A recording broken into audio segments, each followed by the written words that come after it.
everyone, welcome back to Gardening with Val.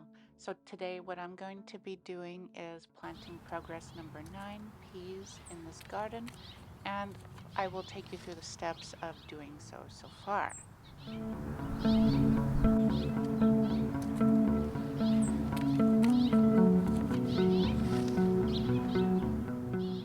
Okay, so this is the area that I've selected. So the last couple of years I actually planted heavy feeders in here. Last year was cucumbers and butternut squash, and the year before it had peppers, and then before that it had beans. And the three sisters actually. So the corn, the beans, and the squash were growing together in this little square foot garden. So currently I am taking you through my preparation process, and during my overturning of the soil I found a piece of glass in this soil. I don't know how long it's been there. I kind of wish that I had actually done the Mel's mix, which is vermiculite, perlite, and compost and peat or coconut coir, or you can combine those half and half.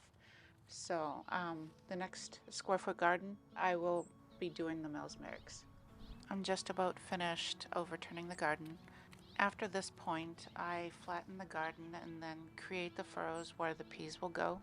The nice thing about the Lifetime gardens is they have indicators at every 12 inches. They have a marker so you know where the general square foot is, and you can intersect them. Here I've used my hori hori knife to create the furrows that I'm going to be planting the peas. This is a seed starting solution that I've used for many years. It consists of a weak tea, which is instant tea granules, and it has Epsom salt and 2 drops of eco-friendly dish soap. Another way to get weak tea is brew a cup of black tea, and then once you are going to discard the tea bag, go ahead and brew it yet again, and this one will be for your seeds. Just wait for the weak tea solution to cool down. Here I planted the peas, and it's about an inch to a half inch to an inch apart. Planting the peas a little densely won't harm the plant. This is something I wish I had done in the past. You may notice or have seen some white powder in the furrows. I inoculated the pea seeds with mycorrhizal fungi. I will share the brand that I used in the link below. Inoculating the seeds with this fungus can also boost their growth and root growth as well. And since they're a legume, it also fixes the nitrogen into the soil a little better. This also boosts harvests. I wanted to add that I only planted the seeds about a half inch deep into the soil.